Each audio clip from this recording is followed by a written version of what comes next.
Hi, my name's Paul Robinson. And I'm Danny Rich. Welcome to the 5 Levels of Formality training, the companion workshop to the Amazon best-selling book and audio book, The 5 Levels of Formality. Since the publication of the book, we've delivered these training workshops to multiple network marketing and direct sales companies. During these trainings, we expand further and drill further down into the theories and principles which underpin the story in the original book, putting them into real-life context and sharing how they can best be used. We hope you enjoy this training and it gives you the skills and confidence to speak to everyone you know and meet about your network marketing business. Now, a quick side note before we start. The terms network marketing, MLM and direct sales will be used interchangeably throughout. Similarly, we'll be using the term team members to describe what you might call a distributor, consultant, affiliate, partner, agent or rep. So Danny, would you agree that the 5 Levels of Formality was a book that we wrote largely out of frustration? Yes, Paul, I would. And not only was it written out of frustrations that we'd experienced within our own businesses, but through speaking to colleagues within our own network and with network marketing professionals within several other networks, we had a suspicion that it was a frustration shared by many throughout the industry as a whole. To test this suspicion, take a moment to answer the following question, especially if you've been in the industry for a while and you've built a modest team. Have you ever had a new team member join your business and you've thought, this is the one? This is the superstar I've been searching for. This is the one who's going to rocket my business to the next level.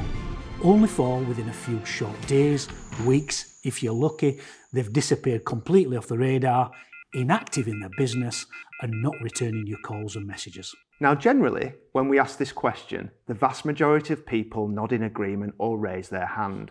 And the few that don't raise their hand, we generally find, are people who haven't been involved in network marketing for very long because, and we don't believe we're being too controversial when we say this, but the scenario that Danny's just described is pretty much inevitable in this profession.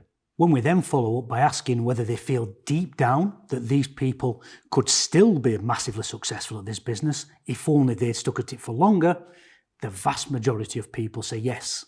They do still believe that, despite quitting, they could still be great at what we do.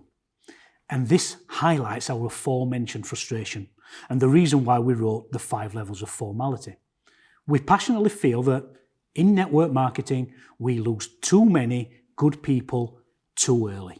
We find talented people with ambition and we provide them with a vehicle to success, yet they often leave prematurely, taking their enormous potential with them. It would be like signing Lionel Messi for your football team or Michael Jordan for your basketball team, with all their natural world-class abilities and seeing them leave before giving them the chance to make the positive impact you know they could make. Now, before we go deeper into the principles that underpin the 5 levels, let's provide some context. The 5 levels isn't particularly a book about leadership, although many leaders are now teaching the book's principles to their teams throughout network marketing. And it's certainly not a book about delivering a great customer presentation. They're things that your company and the training and tools they provide will more than adequately take care of. The 5 levels was developed to address a very specific part of the process of prospecting new team members and customers, which we both believe is often overlooked because new people desperately want to get into action as soon as possible, but in doing so, they often fail to acknowledge their existing communication skill level or the nature of their relationships with the people that they'll be prospecting. And Danny and I both believe that if we took just a little more time and thought at this crucial stage, it would make a significant difference to whether a new team member gets off to a successful start and then continues to build their business over the long term, or whether they never really get started at all, soon vanishing off into the ether, having made just a handful of failed prospecting attempts. Okay, so time for another question. Have you ever, or are you planning to do anything that could be considered to be a cold market activity to help build your business? And by cold market, I mean activities such as advertising, leaflet drops, business networking, a stall at a summer fair, or a stand at a business exhibition. In other words, anything aimed at targeting people who are not already on your warm list of family, friends or acquaintances. Again, generally, when we ask this question, the overwhelming majority of people confirm that they do indeed have intentions to approach the cold market in some way, shape or form. And we're anticipating that you're probably the same. Now, I also have a question, and this is possibly the most important question, and one for which we need you to be totally honest with yourself when answering. Whilst it's likely you're considering or are even already doing cold market prospecting, have you spoken to every single person on your warm contact list? Again, when we ask this question, usually no one responds that they have. And this is what we found interesting, because in what might be considered a traditional business, such as hairdressers, mechanics, bakers or florists, most people would have little or no issue in telling all of their family and friends about the new business. In fact, we'd go so far to say that you'd actually expect them to use your services. Now, we'd like to assure you that we have absolutely nothing against cold market prospecting. Both myself and Paul have had success there, and it remains an activity that we utilise still today. But for some reason, in network marketing, we often find new team members engaged in cold market activities, maybe studying a field in the elements on a windy, rainy spring day, approaching absolute strangers when, in many cases, amazingly, they've probably not even told their own sister about the new business yet. So we asked ourselves, why is this the case, and why is it seemingly unique to network marketing? It's a good question, and to help answer it, it's useful to first actually define network marketing. So what do the experts say? Don Failer, author of the book The 45-Second Presentation That Will Change Your Life, has a great way of defining what we do. He says, you introduce your friends and then help them to introduce their friends. Similarly, Dr. Tom Barrett, another network marketing author and giant of the profession, has said that we get paid for access to our lists. Now, to me, that means that our company is paying us to connect them to the people that we know. Essentially, what each of these respected authors is saying is that in network marketing, we market our products and services to our own network of contacts. Now, we have our own take on this. We believe that in network marketing, our role can be defined in 3 simple steps. We contact every single person that we know, and 1, we explain to them what we do, an explanation of our products and services. 2, we explain to them how we get paid in the form of our compensation plan. And thirdly, we offer them the opportunity to give it a go too. And this, in turn, can be simplified even further. Our role is to simply, with our family and friends, share the information and collect a decision. So, if we're expected to market to our network, why are people clearly reluctant to contact prospects from their warm list? Naturally, there are lots of individual reasons, but they fall usually into 2 distinct groups. Firstly, when it comes to prospecting people that they already know, they don't know what to say, or they're uncomfortable with what they've been coached or trained to say. Have you ever been given a foolproof script to use in your prospects, but when you've read it, you've thought to yourself, I can't really hear myself using this script. It's not how I speak, and I won't be comfortable using it. I'd sound weird. Well, I certainly have, especially in my early days. Yeah, me too. And in such cases, one of 2 things typically happens. 1, we refuse to use the script completely and we approach no one. Or 2, we make up our own script, cramming in as much information about the company's products and services, compensation plan and incentive as we possibly can in a single breath, freaking out our prospects completely in the process. Either way, I'm sure you'll agree, the outcome is rarely a positive one. Now, the second reason that they head for the cold market early is that they've perhaps attempted to contact people on their warm list, but when doing so, they've suffered a negative response. And this is where we have to acknowledge human nature and how we naturally respond to rejection and other negative experiences. Now, please don't misinterpret what I'm about to say.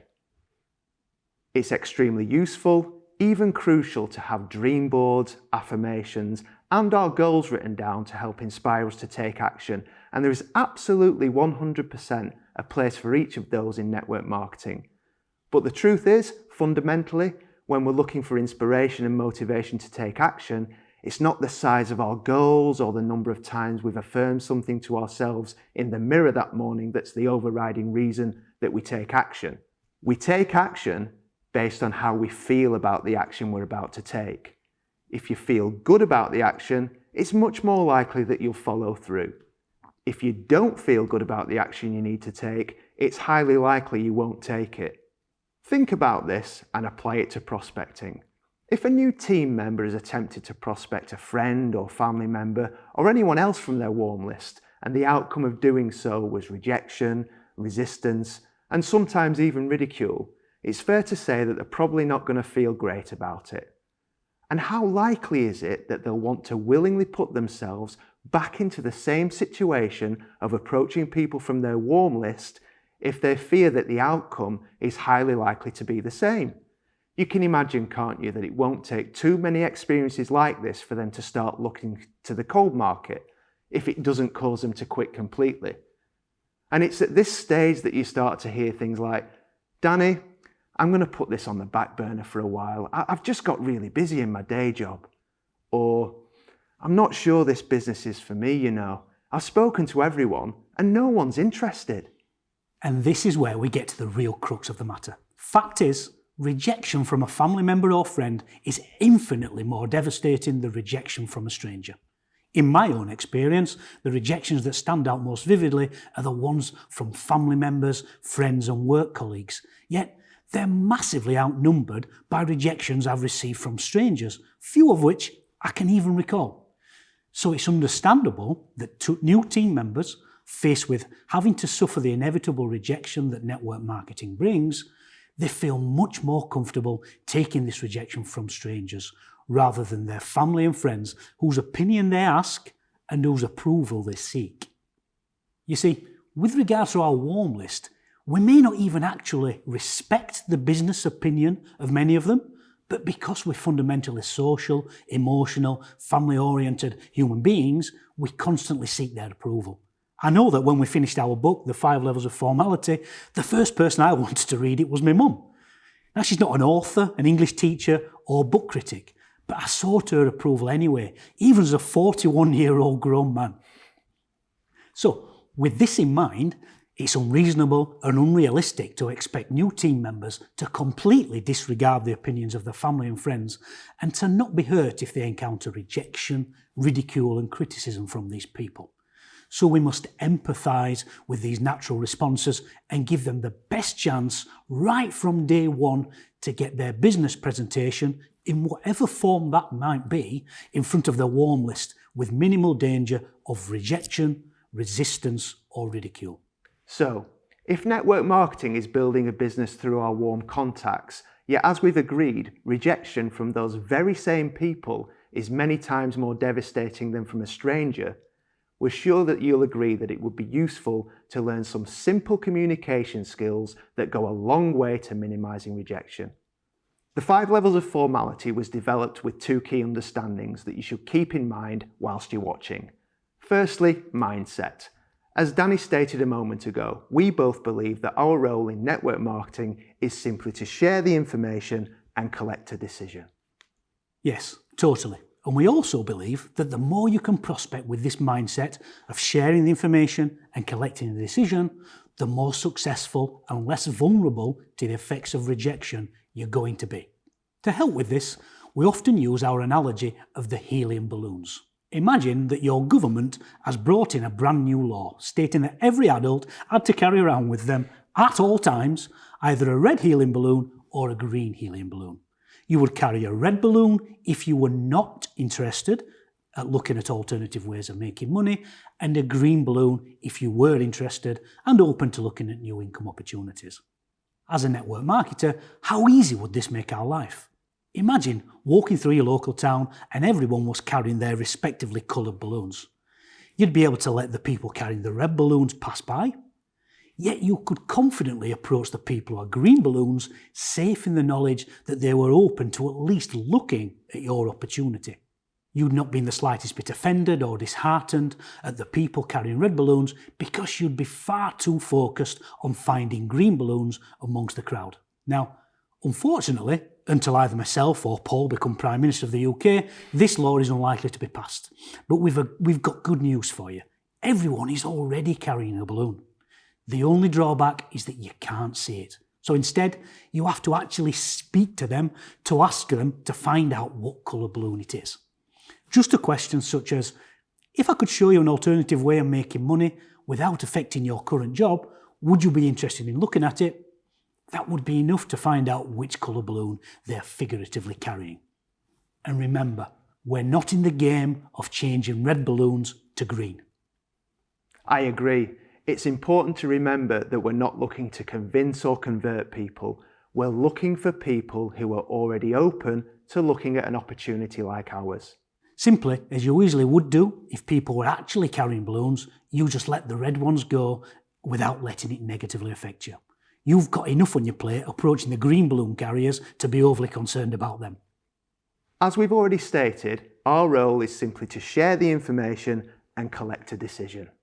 There's also a quote by world-famous network marketer Rosetta Little. She sums up network marketing beautifully when she says, "He or she who makes the most business presentations wins." Simple as that. Think about it. He or she who makes the most business presentations wins. Who do you think has made the most business presentations in your company? Chances are the name of your company's top earner has just popped into your head. And what Rosetta Little is correctly stating is that if you make as many business presentations as your company's top earner, you will soon be enjoying an income and lifestyle similar to theirs. The second understanding to keep in mind is that the key to significantly improving the chances of getting our information in front of a prospect is in understanding that the language and approach that we use should be consistent with the existing relationship that we have with the prospect. Now, that's a bit of a mouthful, but by the end of this training, you should understand exactly what we mean. Paul's correct, that is a bit of a mouthful. But what we're saying is that, unfortunately, in network marketing, there is no one-size-fits-all script or approach that works on everyone. It would be absolutely wonderful if there was, but sadly, it's simply not the case. To demonstrate this, imagine that you're going to host a barbecue at your home, and you're going to invite around 30 people. Now, think about this. Subconsciously, without even planning it, we automatically contact people to invite them in a variety of ways. So, for example, I might ring my mum via the landline. I'd probably text Paul via WhatsApp. I'd call my brother on his mobile phone. Others maybe via Facebook Messenger. I might knock on a neighbour's door to invite them along. There might be fellow parents who I'd catch at the school gate, and work colleagues may be invited during work hours. Do you see that? Without even thinking about it, we automatically use these different channels of communication to invite people, largely based on how we already communicate with them. And not only are there different channels of reaching people, as Danny's just demonstrated, the language we would use would differ across different people too. So for instance, if I was inviting my mum to a barbecue, I'd call her and say something like, "Hi mum, we're having a barbecue on Friday evening. It'd be great if you could come. The kids would love to see you. We'll take care of the food, just bring along whatever you want to drink." Whereas if I was inviting Danny, I'd likely send him a text along the lines of, "Barbecue, 7:30 Friday, bring beer." Two different approaches to two different people to the same event, determined by how we usually communicate with each other. Now, if something as insignificant as a barbecue, and I say insignificant cautiously because I've been to some tremendous barbecues, but if something as insignificant as a barbecue warrants us to naturally use various forms of communication and language based on our existing relationship with our invitees, surely it makes sense to ensure that when inviting someone to take a look at something as potentially life-changing as our business opportunity, we should take a step back and consider the way that we're approaching them, both with regards to the channel of communication and the actual nature of the words that we use. Because how many opportunities do we get to make a first impression? Well, it was one the last time I checked Danny. So we developed the 5 levels of formality, a simple system for categorising the people that you know and developing tailored approaches and invitations to take a look at your business based upon your existing relationship with them. Everyone that you know and that you'll meet will fall into one of the 5 levels, and each will require a different approach, which will vary in formality. The easiest way to describe it is through this simple diagram. That's you in the centre, and as you can see, there are 5 levels that radiate out from you. Those people you know best of all are the closest to you on level 1 and are those that you can usually be most informal with. And the further away someone is from you in the centre, the more formal your approach needs to become with them. So, with that in mind, let's start with level 1.